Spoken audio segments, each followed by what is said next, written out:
دوسرا واقعہ امام حسین علیہ السلام کا ہی ہے معجزہ۔ اللہم صلی اللہ محمد وعلی محمد، بسم اللہ الرحمن الرحیم۔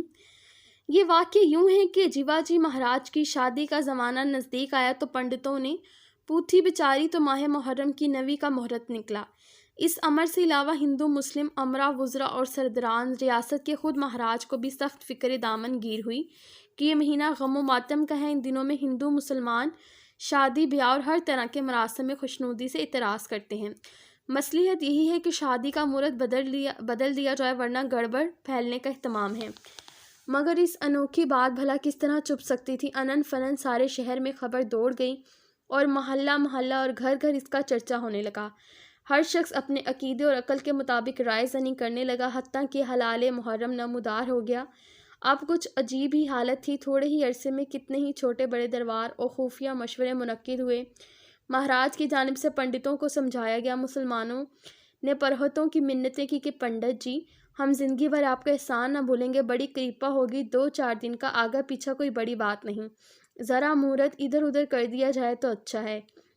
اس منت سماجت سے بات پنڈتوں کس قدر نرم پڑ گئے۔ بعض نے نیم رضامندی کا اظہار کیا اور بہت ممکن تھا کہ مان جائے، مگر جناب ایک دکنی برہمن انتہائی خوشامد پر بھی ٹس سے مس نہ ہوا۔ یہی کہتا رہا کہ نہیں صاحب نہیں، ایسا شبھ مہورت 12 24 سال نہیں آتا، کچھ بھی ہو شادی 9 محرم کو ہی ضرور ہوگی، لہٰذا خلاف مرضی مہاراج کی کلائی میں شادی کا کنگنا باندھ دیا گیا۔ اس بے محل خوشی کے صدمے سے مسلمان غلامان امام مظلوم علیہ السلام حسین علیہ السلام مسلمان غلامان امام مظلوم علیہ السلام کے دل بیٹھ گئے۔ ادھر وہ تاریخ نزدیک آ رہی تھی جس میں غریب الوطن پیاسے اہل بیت علیہ السلام کے خشک گلے کربلا کی گرم ریت پہ کاٹے گئے۔ ادھر موضع پارسین سرزمین خیمہ خر سے معمور ہو گئی۔ مارے لاؤ لشکر ساز و سامان کے تل دھرنے کی کوئی جگہ نہ رہی۔ قسم قسم کے کھانوں کی ترنگیں اڑنے لگی اور جنگل میں منگل ہو گیا۔ سخت گرمیاں تھی کہ وہ صحرا پہاڑ کی طرح تپ رہے تھے۔ عین اس موقع پر جب کہ مہاراجہ جیواجی کا بیاہ رچنے لگا، اس دھوم دھام سے کہ جشن فروزی مات ہو گیا۔ ایسا غلغلہ کبھی دیکھنے سننے میں نہ آیا تھا۔ یکایک ایک طرف سے کالی اندھی اٹھی کہ دفتن روز روشن میں شب دجور کا سما کھنچ گیا۔ ایسا اندھیرا چھایا کہ ہاتھ کو ہاتھ نہ سوچتا تھا پھر کیا تھا۔ دوست سے دوست، دشمن بڑے چھوٹے کی تمیز نہ رہی۔ ارے توبہ، کہاں کی رات راجا، کیسی بے رونقہ ہزار ستون کا دل بادل شامیانہ جس کے آگے قصر نوشرواں مات تھا، پرکا کی طرح اڑ گیا۔ وہ کھلبلی مچی کہ رہے خدا کا نام، اس روز سے بگدڑ مچی کہ الامان الحفیظ۔ کوئی کانٹوں میں الجھا، کسی کی درخت سے ٹکر ہوئی، کوئی خندق میں گرا، کسی کے ہاتھ گھوڑوں نے کچل ڈالے۔ لٹن پتن رتھ بلی نالکی پالکی دم و زون میں سارا کروفن یا مظہر العجائب۔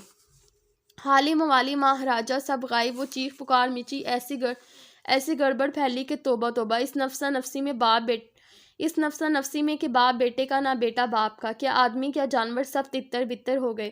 سب کیا ستیہ ناش کر کے ذرا آندھی کا طوفان کم ہو چلا تھا، جیسے ایک دم لاکھوں توپوں پر بتی پڑی۔ اس زور سے بادل گرجا گویا آسمان پھٹ پڑے گا، اور دیکھنے والے قسمیں کھا کھا کے کہتے تھے کہ کوئی 2.5 پاؤ 3 بلکہ سیر بھر کے اولے پڑنے شروع ہو گئے۔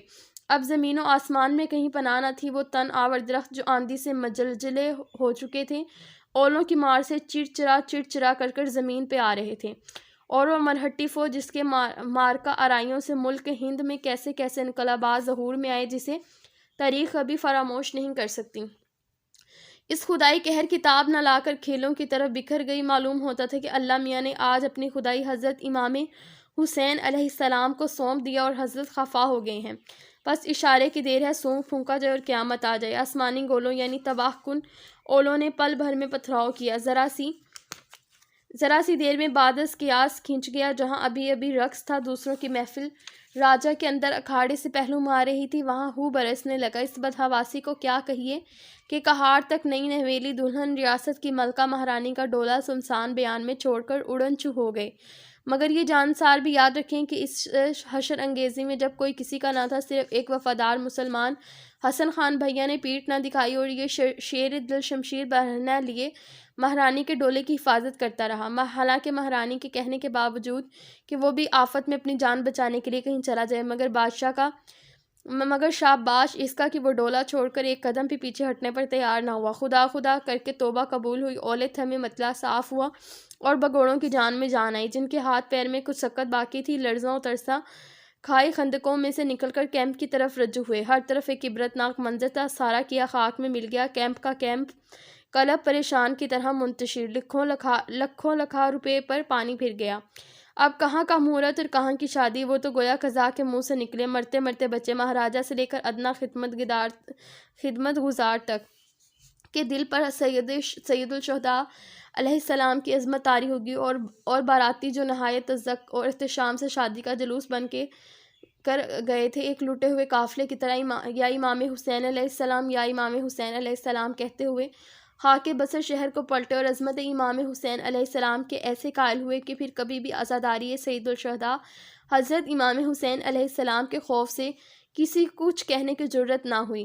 اللہم صلی علی محمد وعلی محمد وعجل ولیک الفرج۔ اے اللہ بطفیل اپنے حبیب مکرم محمد صلی اللہ علیہ وآلہ وسلم اور ان کی آل پاک، اور خصوصاً سیدنا سید الشہداء حضرت امام حسین علیہ السلام، جس طرح تو نے مہاراجہ جیواجی اور ان کے اہل خانہ کی ہر مشکل میں مدد فرمائی، بالکل اس طرح ہر مومن اور مومنہ کی مشکل وقت میں مدد فرما، اور ان کی مراد انہی پاک ہستیوں کے طفیل پوری فرما، آمین یا رب العالمین۔